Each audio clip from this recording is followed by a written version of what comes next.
Graça e paz. Eu sou o pastor José Henrique e aqui na Escola Dominical da Igreja Presbiteriana de Nova Aurora estamos estudando a revista Nossa Fé, da editora Cultura Cristã. Tema trimestral: Unidade que transforma, a Igreja que Deus quer. Lição 3. Unidos com um propósito. 1 de Pedro 2, 1 a 10. Introdução. Há alguns anos, uma igreja nasceu nos Estados Unidos como resultado de uma grande pesquisa efetuada entre os moradores da região.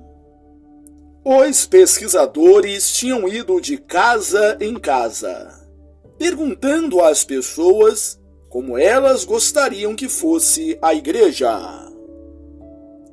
Depois de colher as respostas, os líderes fizeram uma igreja de acordo com o gosto do povo, uma igreja que agradava as pessoas.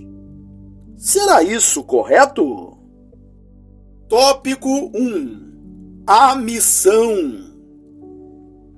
O texto básico diz que Deus nos chamou das trevas para a sua maravilhosa luz. 1 Pedro 2, 9. A própria palavra igreja tem este significado original: chamados para fora. Todo chamado traz em si a ideia de propósito ou objetivo. Somos chamados para fazer algo, para realizar uma missão. Qual seria, então, o objetivo do chamado da igreja? Qual seria a sua missão? Letra A. Adorar a Deus. Qual é o fim principal do homem? O fim principal do homem é glorificar a Deus e desfrutar dele para sempre. Essa é a primeira pergunta do breve catecismo de Westminster. Ainda criança, muitos de nós já aprendíamos essa verdade. O primeiro objetivo do homem é adorar a Deus. A finalidade da igreja, já que é composta por pecadores redimidos, não poderia ser diferente. Ao escrever aos Efésios, o apóstolo Paulo identifica a adoração a Deus como a razão de sermos chamados por ele. Efésios 1, 12. Mais adiante, no capítulo 5, ele relaciona a adoração como uma maneira de a igreja manter-se cheia do Espírito Santo. Efésios 5, 18 e 19. Quanto maior a intimidade que temos com Deus, mais percebemos o quanto somos pecadores e o quanto Deus é santo. Isso leva a igreja a tomar uma atitude com relação a si mesma, arrependimento, e uma atitude com relação ao seu Deus, adoração. 1 Coríntios 14, 25. Letra B. Servir aos santos. A adoração a Deus deve levar a igreja a obedecer à vontade dele. Por mais que seja tentador parar nossa vida, e nos determos na contemplação de Deus, Ele mesmo nos mostra que temos outros deveres. Quando Cristo resumiu a lei, mostrou que fazia parte da obediência a Deus o cumprimento das obrigações para com o nosso próximo. Mateus 22, 37 e 39. Moisés desceu do Monte Sinai com 2 tábuas da lei que Deus lhe havia dado. Êxodo 20. Por que não foram 3 tábuas? Ou apenas uma? Justamente para mostrar essa dupla responsabilidade do povo de Deus. Na primeira tábua, temos os primeiros 4 mandamentos com os deveres para com Deus. Na segunda tábua, os outros mandamentos apresentam nossos deveres para com o próximo.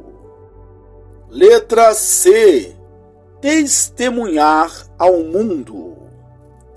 O propósito de sermos reunidos como povo de Deus é proclamarmos as virtudes daquele que nos chamou. 1 Pedro 2,9, como afirma o nosso texto básico.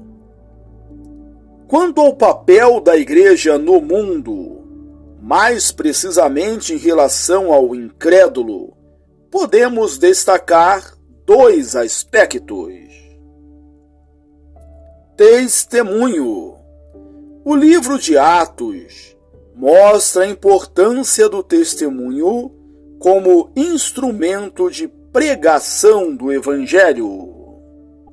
Logo depois de destacar o modo de vida dos convertidos, Atos 2, 42 a 47, diz a passagem: acrescentava-lhes o Senhor, dia a dia, os que iam sendo salvos.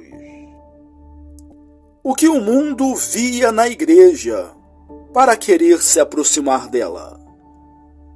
Eles viam crença sólida na palavra de Deus, temor a Deus, unidade, abnegação, comunhão, louvor a Deus.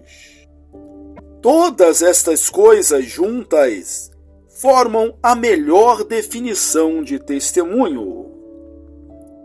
Esses irmãos demonstravam coerência entre pregação e vida. Esse proceder santo é necessário para o sucesso da pregação do Evangelho, segundo aos Coríntios 3, 2. 2. Misericórdia. Jesus disse: sede misericordiosos, como também é misericordioso o vosso Pai. Lucas 6, 35 e 36. A Bíblia mostra nosso dever de ajudar um irmão na fé que esteja passando por necessidade. Atos 11, 29, 2 aos Coríntios 8, 4, 1 João 3, 17. Mas e quanto ao incrédulo? Jesus se preocupou com os incrédulos, não somente com o espírito, mas também com suas necessidades físicas. Ele curou a todos indistintamente e multiplicou os pães e peixes para uma grande multidão. João 6, Lucas 4, 40. Essa mesma multidão, quando ouviu Jesus dizer que ele próprio era o pão da vida que desceu do céu, murmurou, considerou o seu discurso muito duro e se retirou, tendo ficado apenas os 12 apóstolos. Conclusão: Jesus havia alimentado uma multidão que não estava interessada em ouvi-lo. Assim deve ser a igreja também. Devemos tentar amenizar as necessidades do mundo, quer o mundo aceite ou não a nossa mensagem.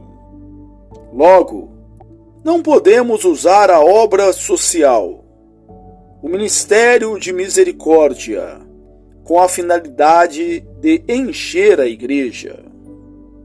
Devemos ser misericordiosos incondicionalmente, como Cristo foi. Tópico 2. As ferramentas da igreja. Quais ferramentas a igreja deve usar para adorar a Deus, servir aos santos e testemunhar ao mundo? 3 tipos de ministério são apresentados no Novo Testamento. Letra A. O ministério da palavra. A fiel pregação da palavra é uma das marcas da igreja. Pedro chama a palavra de genuíno leite espiritual. 1 de Pedro 2:2. Sua recomendação é que a igreja se alimente da palavra de Deus, porque ela é a única que pode sustentá-la e fazê-la crescer em meio a tanta tribulação e sofrimento. Tristemente, muitas igrejas estão falhando por não estudar e anunciar a palavra de Deus. Vejamos. 1. Redução de alunos na escola dominical e nas reuniões de estudo bíblico. Considere o universo de denominações evangélicas existente hoje, e você verá que apenas uma minoria separa um tempo para estudo bíblico semanal. Quanto à escola dominical, muitas denominações já não a têm. 2. ênfase na música em detrimento da pregação. A música é algo muito bom. A experiência de podermos cantar juntos, exaltando o nome do nosso Deus, é inigualável. Porém, a centralidade do culto deve ser a exposição da palavra. No Novo Testamento, encontramos 9 referências ao louvor por parte dos apóstolos. Em contrapartida, em mais de 100 versículos, o ensino e a pregação da palavra são destacados pelos apóstolos e exigidos por eles nas igrejas cristãs. 3. A pregação é cada vez mais dominada por testemunhos e histórias. A qualidade da pregação tem caído muito. Por vezes, a pregação fiel da palavra é substituída por testemunhos e histórias. É preciso atentar para a importância da palavra. O livro de Atos nos conta um fato muito interessante. Atos 8, 26 a 40. Filipe ouviu o eunuco ler uma passagem do livro de Isaías e, dirigido pelo Espírito Santo, resolveu lhe explicar a palavra. Isso fez toda a diferença na vida de ambos. A palavra de Deus é perfeita e, por isso, ela é suficiente. Música e experiências pessoais com Deus são importantes, mas não mais importantes do que a exposição da palavra. B. A ordem na igreja. No texto básico, Pedro diz que somos raça eleita, sacerdócio real, nação santa, povo de propriedade exclusiva de Deus. É grande a responsabilidade que temos. Como corresponder às expectativas que Deus tem a nosso respeito? Parafraseando as 4 afirmações listadas sobre a Igreja de Deus, é como se ele dissesse: eu os escolhi pela minha livre vontade para estarem em contato direto comigo. Porque eu sou santo, não espero de vocês nada menos do que isso. Lembrem-se, vocês são meus.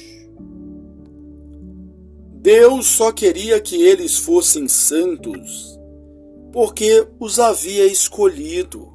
1 Pedro 1,16. E sua livre escolha baseou-se no seu amor. Portanto, Deus deseja nossa santidade porque nos ama. Hebreus 12:5. Quando participamos da ceia do Senhor, nos lembramos do que somos e de quem Jesus é. Paulo ordena: examine-se, pois, o homem a si mesmo, e assim, coma do pão e beba do cálice. 1 Coríntios 11:28. Examinar quer dizer colocar em ordem seu mundo interior de acordo com a santidade de Deus. Por isso, a igreja deve exercer a disciplina e administrar corretamente os sacramentos, a ceia do Senhor e o batismo, porque tudo isso nos faz dar atenção às ordens divinas. Esse é o mecanismo usado por Deus para demonstrar seu amor. Ele nos coloca nos trilhos, corrige o nosso caminho, para que cheguemos seguros ao destino. Letra C. Vimos até aqui que a palavra pregada desenvolve a nossa fé. Também entendemos que a manutenção da ordem mostra o amor divino. Então, qual é a importância da graça como ferramenta de trabalho da igreja? Em primeiro lugar, a graça tem de ser sentida pelo ser humano. Ao examinarmos o comportamento de Jesus, podemos ver sua graça demonstrada em cada detalhe. Segundo o apóstolo João, Jesus é o pastor que dá vida pelas suas ovelhas. João 10:11. Se não recebermos essa graça de Jesus, como a demonstraremos? Nossa missão como igreja depende do nosso relacionamento com Deus. 1 João 4:19. Portanto, em parte somos como um espelho, que recebe a graça de Deus e reflete essa graça recebida. Em segundo lugar, a graça tem de ser praticada. E o nosso exemplo sempre será Jesus. Ele via as multidões e se compadecia delas, porque estavam aflitas e exaustas, como ovelhas sem pastor. Mateus 9, 36. A graça de Cristo o levava a tomar alguma atitude com relação ao desespero alheio. Diante de uma sociedade que enfrenta todos os tipos de problemas, qual é nossa atitude? Vemos o necessitado, formulamos alguma justificativa que agrade a nossa consciência e passamos ao largo?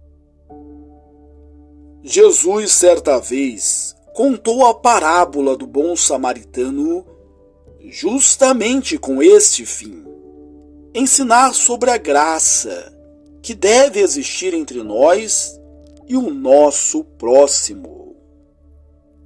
Já sabemos o que devemos fazer. É preciso colocar em prática. Conclusão: meu pai trabalha até agora. E eu trabalho também. João 5,17. O próprio Filho do Homem não veio para ser servido, mas para servir e dar a sua vida em resgate por muitos. Marcos 10, 45. Com essas palavras, Jesus deixou muito bem expresso o caráter dinâmico do seu ministério, que é a vida da igreja. O cristão não pode ser um mero espectador de um entretenimento dominical. Ele precisa trabalhar. Nossa vida tem de ter esses objetivos propostos: adoração a Deus, serviço aos santos, testemunho ao mundo. Na igreja não há lugar para desocupados, pois a seara é grande, disse Jesus, Lucas 10, 2. Vamos trabalhar. A aplicação. Como vimos, para a igreja cumprir sua missão, é necessário que ela trabalhe com as ferramentas certas. A principal ferramenta do crente é a palavra de Deus. Certa vez, Paulo escreveu ao seu jovem amigo e irmão Timóteo que ele deveria apresentar-se a Deus aprovado. 2 Timóteo 2,15.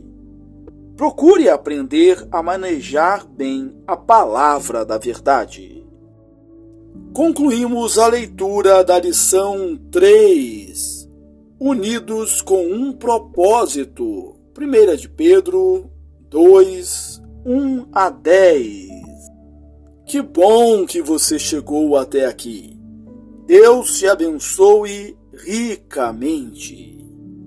Aproveito esta oportunidade para convidá-lo a ler os meus livros. Você é o que você fala e você é o que você planeja. Um forte abraço e até a próxima, se Deus quiser.